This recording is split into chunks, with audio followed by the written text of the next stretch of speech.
Today's program is part of a special series brought to you by St. Agnes Medical Center and Every Neighborhood Partnership, with funding provided by ACEs Aware.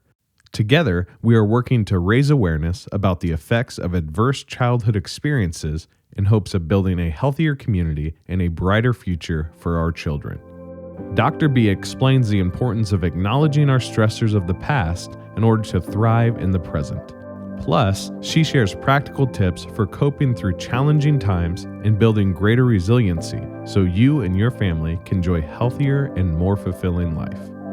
Hi, you're listening to Delusional Optimism with Dr. B, where we explore human resiliency and learn how people thrive even after adversity. We break down the complexities of the human brain so concepts are simple and relatable. It's fun and empowering to understand how your earliest experiences influence your relationships today. What makes you tick? Dr. B is a speaker, trainer, and consultant who understands emotions and human development from the inside out. Let's dive into today's episode.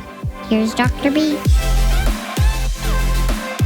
Hi everyone, it's Dr. B, and in today's episode, we're going to be talking about young adults and sort of the latter part of teenagerhood. So, the 18, 19s and the early 20s, so maybe up to 25. If you're interested in furthering this conversation, please email me at contact@drbconnections.com. And if you want to know more about me, jump over to my website at contact@drbconnections.com. There's some new info there, so check it out. All right, let's get started.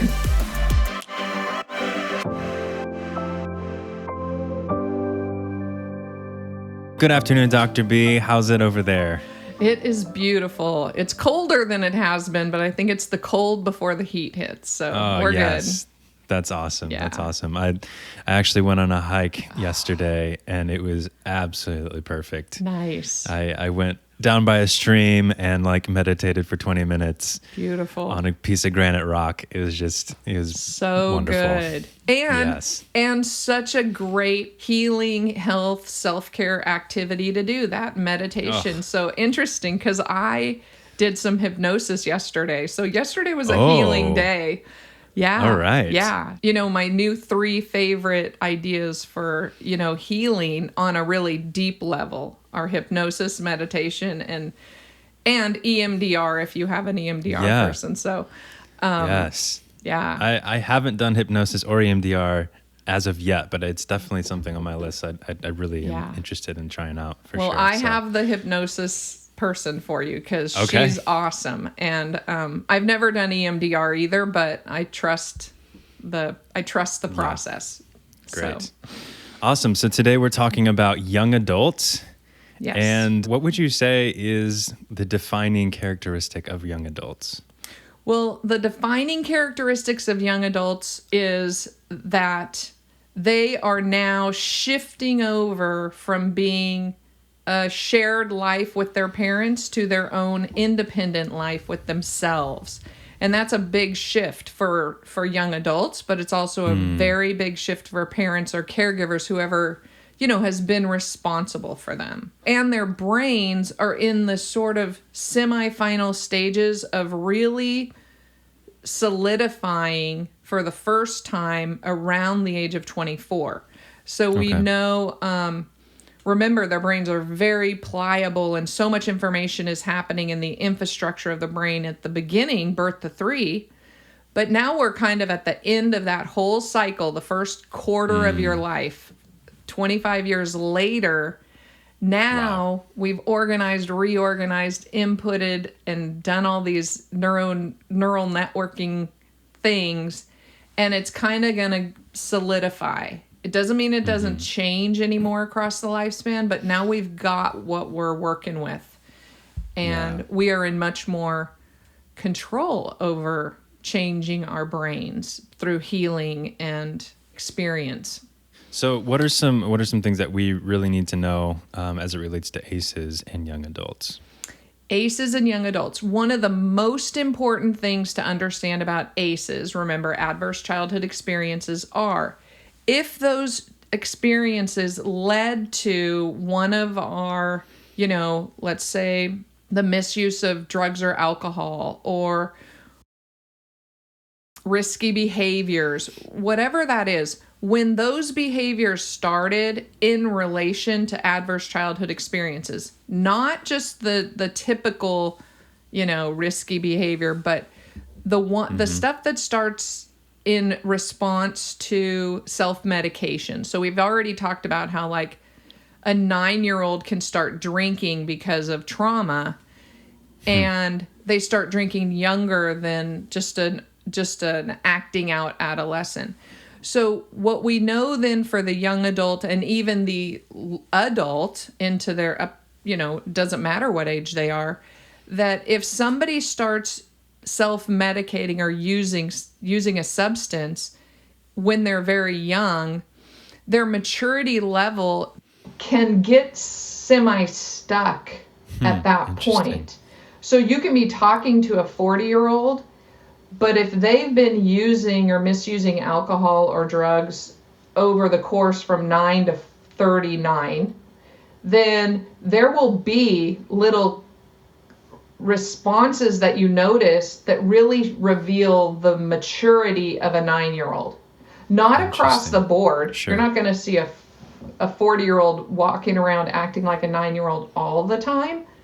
But if you experience that and you know that, then when the 9-year-old shows up in the 40-year-old, you say, oh, hey, we need to maybe work on that. Especially if you're in a relationship with somebody who's had trauma and who's had, some of these situations, because they can begin to also notice it for themselves. Wow, that is really interesting. That makes me think of, on my podcast, we just released an episode with, his name is Michael Naylor, and he works with AA and the Enneagram. He's a therapist. It was a super fascinating conversation as it relates to Enneagram type and addiction and recovery and how that all works. Just someone that has obviously done a lot of work on himself and with people that have been deep in those recesses. But the other thing that came to mind is the concept that one of my friends uses is high character, low health. Someone that is like has high character and like does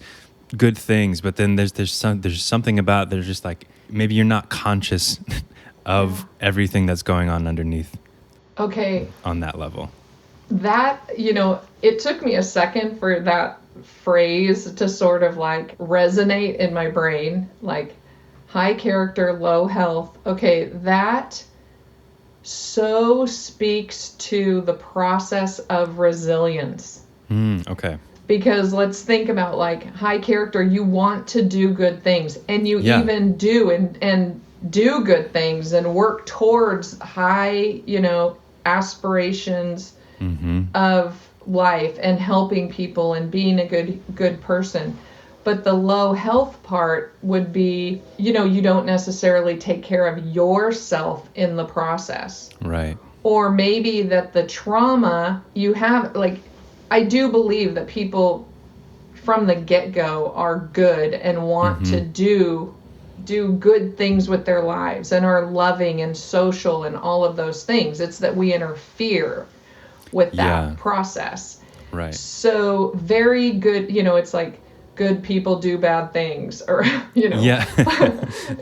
like the Dr. Seuss version of, that phrase. But but in reality, if you think overcoming adversity, I want to do really good things. I want to overcome my adversity. So I'm going to do these things with my life, and you're successful at that.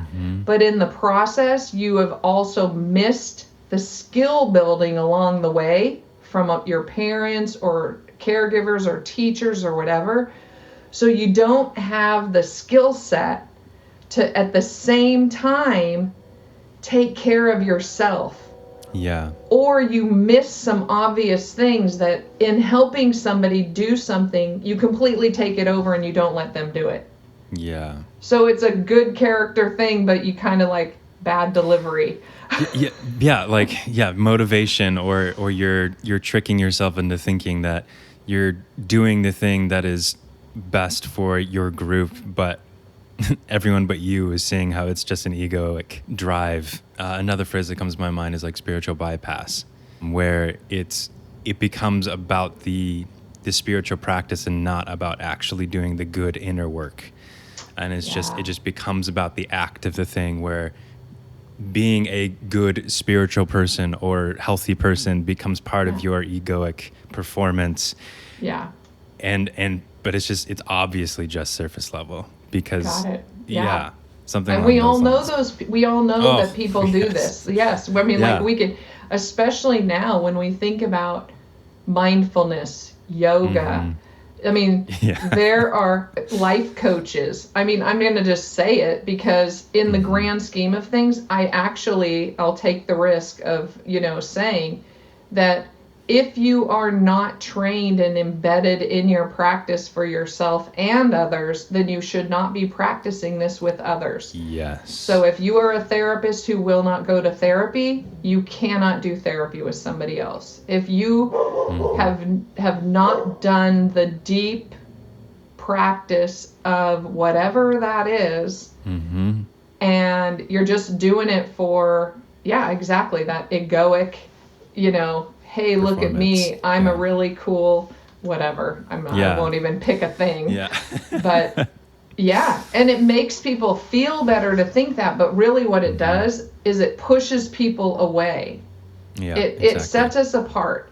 So if I say, oh, I'm the expert yoga instructor and I've done this in India and all over the world and whatever, then that separates me from the brand new person walking in the door to learn the practice. Yeah. And what we would really think in relation to a yoga practice, I love yoga, but I'm not great at it. But I'm just using it as this example is what we really want is to bring people as close together as possible on a spiritual level. And so how is that helpful to instead separate ourselves in tiers, the best, the okay, and the not so okay. Right. So I guess bringing it back to how young adults are dealing with ACEs and how they maybe are still abusing some sort of substance or activity, even CrossFit could probably be thrown in that category, right? Sure, yeah. Of anything like that. Yeah. What's going on in the brain of a young adult that is using these substances or doing these certain activities? So I would say that any sort of, I'm going to call it acting out activity, isn't really acting out in a negative way. It's acting out in a way that is very different from the expectation that your parents or your adults in your world have for you. So we talked about this the other day where, in my, I'm Gen X, so like acting out had to do a lot with drugs and alcohol and, that kind of thing, because that really pushed us from our parent, like the anti-drug campaign, that set us apart. Now, today, younger adult, young people as adults act out in different ways. They get involved in things that their parents don't understand, maybe like deep meditation, yoga, CrossFit, things that are very unfamiliar to their parents.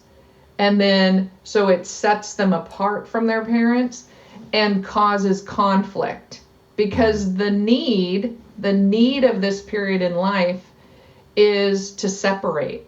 It's very important for young adults to separate from their parents in order to find who they are themselves, and then they can come back later and reconnect on an adult level. Yeah. But they have to find those ways to disconnect. So if your mom's a yoga instructor, you're probably not going to pick yoga as your acting out behavior. Yeah. So you might go to doing something CrossFit. Yeah. Something else. Or you're going to pick some, it can be anything from religion to music to art, anything that will push the buttons of the adults in the world. And they don't have to be bad or negative in any way. They just set us apart. But it's important setting us apart. So if we can recognize it, that's That's ideal. Recognize it, appreciate it, and let it be their thing. Don't try to take over and become a graffiti artist with them. Yeah. That's interesting. So when young people follow in their parents' footsteps, a couple of different things can be going on. One, maybe they do share the same passion. There's really no stepping around the need for separation, though. They're still going to need to do, if they become a dentist, they're going to need to do dentistry different than their parent did.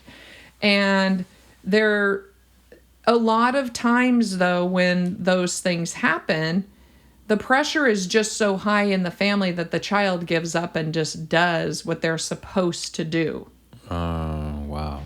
And we all know people who have lived through and in that kind of level of pressure. Like, you really don't have a choice about what your life is going to be. This is how you're going to live your life, and you either accept it or you're out. Hello, we're living this right now with Prince Harry and Prince William. Yeah.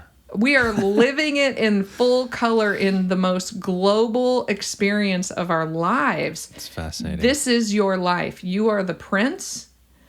This is what your wife will do and your children will do and everything else. And then son number 2 comes along and they want to dictate his life. And he's saying, you know what? Nope. I'm doing it a different way. So... And he is a young, like, he's been struggling with this for a while. And so, I mean, it's very interesting to watch. And there are little tweaky reasons why William very much has to, because he will be king. And Harry has a little more flexibility because that's not, you know, if he were going to be king, it would be different. Yeah, so but interesting. That's the ultimate visual representation of that experience. And we can just pull it down to, you know, micro levels of pressure like that. Yeah. You will take over my family business and you will love it. And then I imagine the acting out starts showing up in other places that are maybe more hidden and subtle, like over consuming alcohol in the evenings or something like that. Sure. It's still showing up to the job you hate every morning. Yes. Or maybe, you know, there is the subtle, unconscious ways of irritating people that aren't obvious. So there's zillions of them, obviously. Dating the wrong person. Oof. Let's just pick that for a second, you know, like, oh, this might, you know, it's unconscious. But if that's falling in love with somebody who's different than the family expects, can be a really great way to perpetuate the fighting. That's not really about the person. It's really about the pressure of falling into not being allowed to live your own life. And everybody has expectations that have existed from the get-go, from day one. So children have beliefs and expectations about their parents and what their parents are and what they can handle and how they think about them.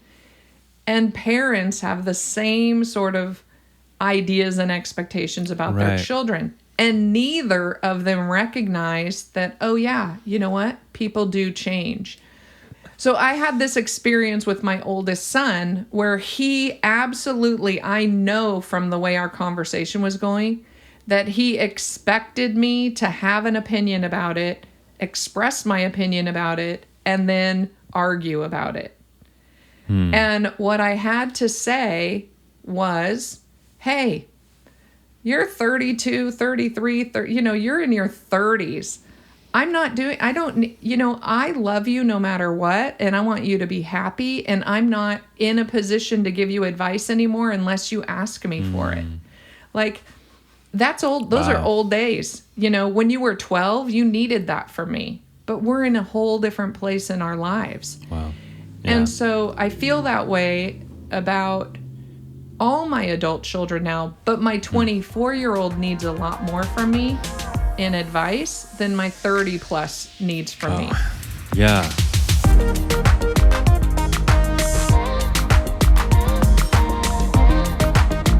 So, Dr. B, what you're kind of talking about with what you're doing with your kids, and snaps for you for knowing how to do this thing better than a lot of people out there, but you're letting your kids be their own humans. And that, I can't imagine, I don't have kids, but I can't imagine how difficult that is, because you feel like you know what is best for them. You feel like, oh, you're not doing it right. Yeah. So how would you instruct other parents to do the same? And what things have you worked through as a parent? So interestingly, I don't necessarily think any of my children would say that about me. I know that about me in my head, that I've made that shift for them, but I don't know that they recognize the depth of that shift for me, because it's really about me. And it's not so much about them. And so I don't know that they recognize that I'm 100% in support of who they are as adults, but I'm not going to interfere unless, and then there's that unless, right? Yeah. There's that unless. So, you can't ever really escape being a parent. Sure. But the goal, and this is my first go around, and I will only have one go around, which is true for all parents. Yeah. You get to child parent, you get to adolescent parent, and you get to adult parent once in your life. Like you don't really do it again. You grandparent, and that's a whole different experience. So yes, kudos for me for having this enlightened experience. However, not really, because I'm just like everybody else, just trying to transition, and I do understand the underlying neurobiology of a young adult, and that, I shared with you earlier that I had a young adult say to me that my parents think they care more about my life than I do. Oh my goodness. And that's such a powerful thing to say. And knowing this young person and how responsible she is, and yet knowing what it feels like to be a parent and worried because she's kind of right on that, going to college line. They're so afraid of letting her go and be on her own, and yet she's already on her own. So one of the things we talked about and did was, we said, okay, we need 1 week. 1 week, just let her be on her own. Do not give advice. Do not interfere. Just let her be the adult that she is on her own for 1 week. If she needs you, she'll come to you. And we sort of like set up a deal and a contract to see how that went. Now, who's responsible? The young adult is responsible for proving now to the parents, like, see, I do care more about my life than you do, or at least as much as you do.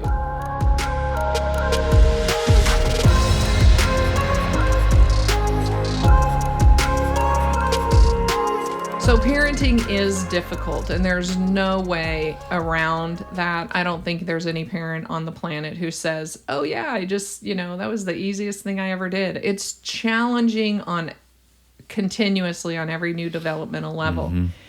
And when we think about parenting when we think about the work we do as parents as the consequence of freeing our children into their own lives, then we do it differently. We need to do it in a responsive way, not a reactive way.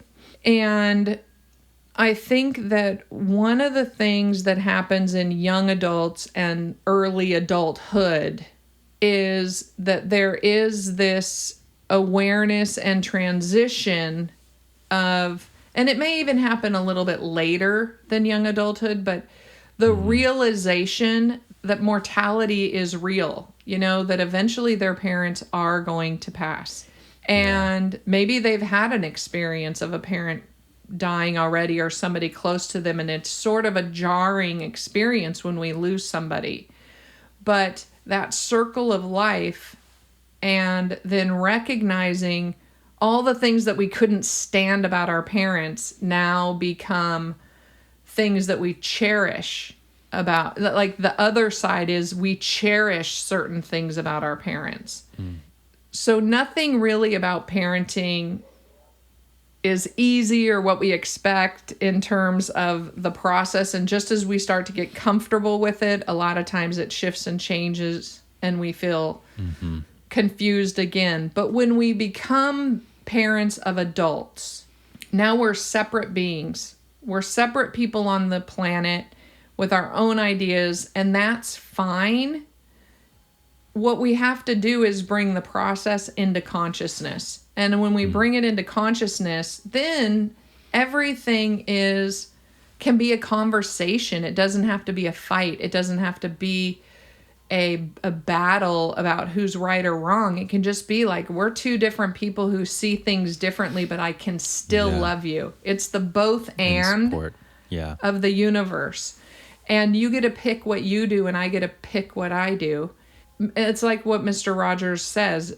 If we're able to talk about it, then we're able to manage it. Everything that's difficult that we feel like, oh my gosh, I could never talk to my parents about that.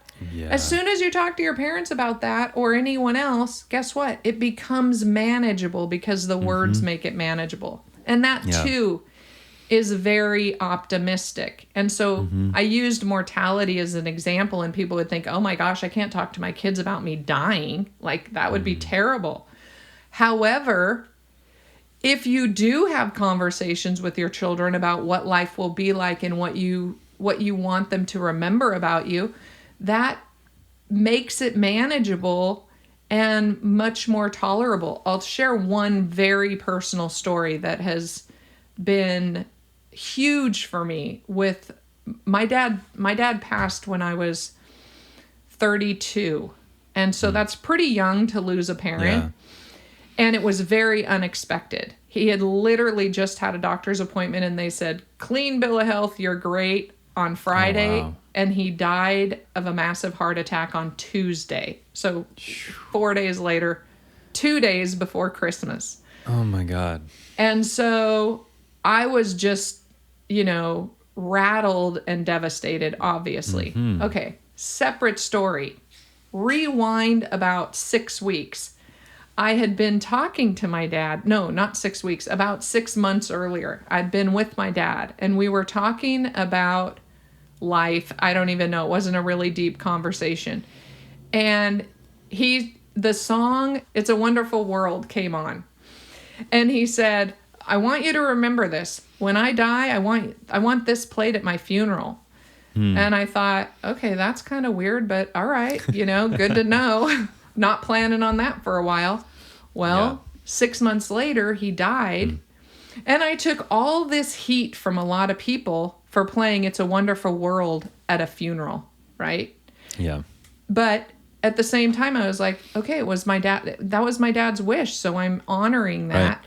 Every time now. Like, that feels so good to me in terms of we were able to have a weird conversation about his mortality, and it came up much quicker than either of us expected. Yeah. So. And I imagine that helped to kind of close the loop on some level. For sure. Put a really nice period on the end of that beautiful story. Absolutely. Yeah. Absolutely. It really did. So. Yeah. So, you just never know what to expect. But then now it's also given me the flexibility and freedom to explain to my own adult children, okay, you know what? This is what I want you to do. You don't have to decide what to do when I die. I've decided. You just need to carry it out. So that's such a gigantic gift. And it's something that we don't practice talking to people about very often because we're so afraid of it.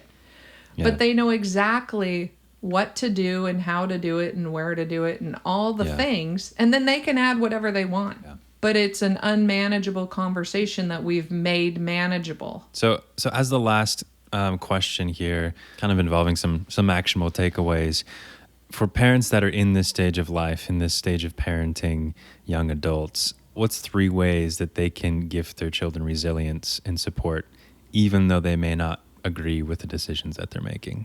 I would say the top 3 things to gift children resilience would be, 1, remember they care about their lives more than you do, or at least as much as you do. And so what they do may not be what you were expecting or wanting, but it's the right thing for them. And let them go down the path that they're supposed to go down. Accept that they're separate beings and try to view your adult children as adults, not as the children they were. None of us want to be held to the standard. None of us want to hear back, what we were like at 6, and that's why we can't do this at 26. Right. Nobody wants to hear that, including them. So we don't want to hear what a terrible parent I was when you were 12. Right. And I shouldn't say what a terrible child you were at 12. Yeah. We need to make amends around those things. That remember to, this is what I would say. Number 2 is tell and teach your children who you are to them today and allow them to do the same. So we teach people who we are and how we want to be treated. We give that's a gift that we can give to everybody. And it's a gift we give ourselves. So the first and most important people we should give that gift to are our children. This is who I am today. And this is how I expect and want you to treat me.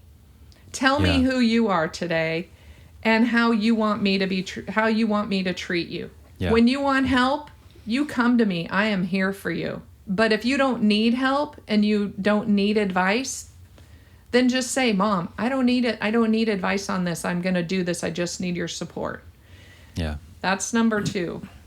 The third one is talk about the fragility and the mortality of life and help people learn how to help young people and ourselves talk about the circle of life and closing the loop. My children can't escape me.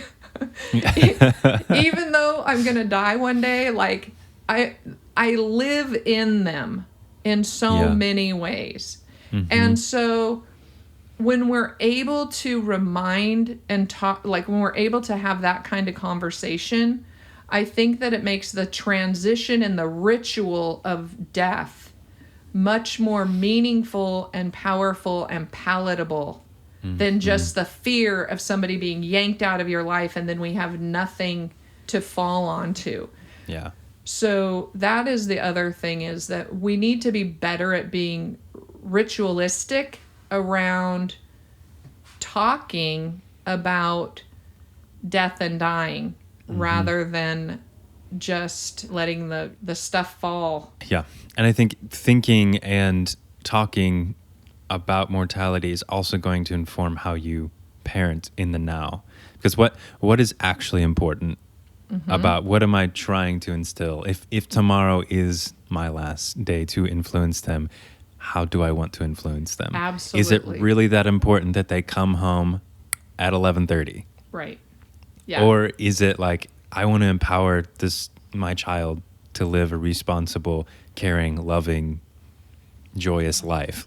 What's, and I know there's a balance there, but keeping that in mind, what is the thing you want to instill in your child? I think is just very, very important. Yeah. And on a really practical note, that's one of the places where parents and young adults struggle.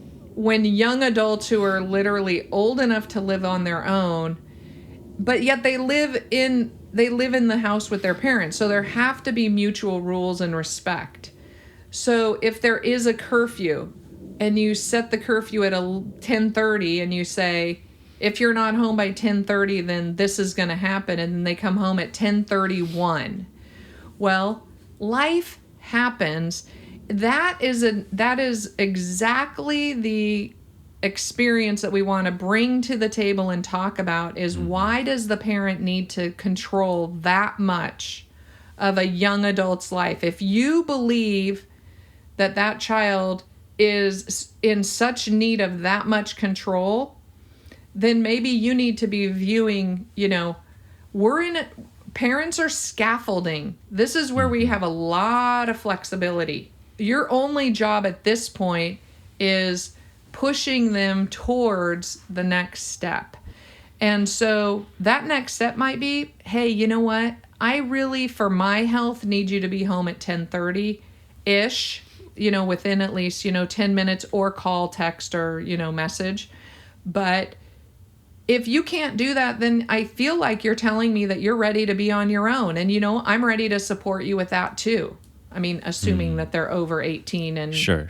whatever. And so if that's how you're feeling, like, let's work on that plan. What do we need to do? Like, let's set a calendar. Let's figure out how much money you need. Let's figure out your job. But this is what I need. I do remember the feeling of like, oh my gosh, if they're not home at the curfew time, then we go to this place of they must be dead. Okay, that's all we can think about is they must be dead.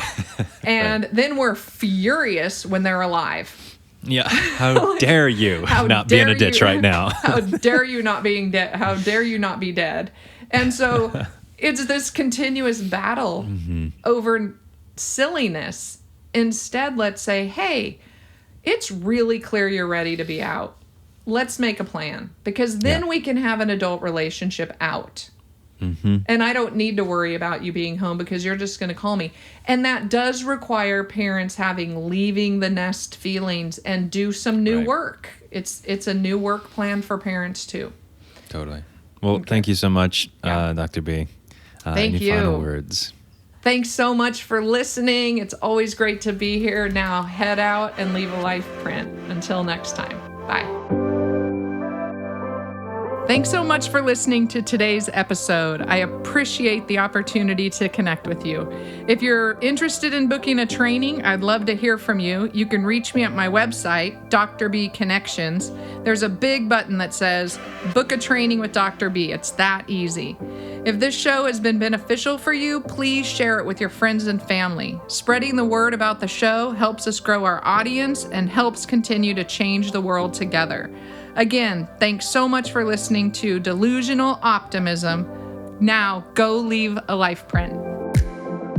Thank you for listening to this special episode of Delusional Optimism, brought to you by St. Agnes Medical Center and Every Neighborhood Partnership. We hope you're encouraged by Dr. B's message and find her tips helpful for managing life's stressors and building a more resilient self.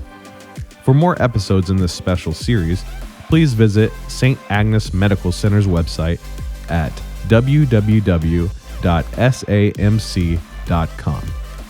This episode is produced and published by the editing team at Truthwork Media. Truthwork Media is a full-fledged podcasting and social media agency located in South Bend, Indiana, with clients all around the world. For more information, visit them at truthworkmedia.com.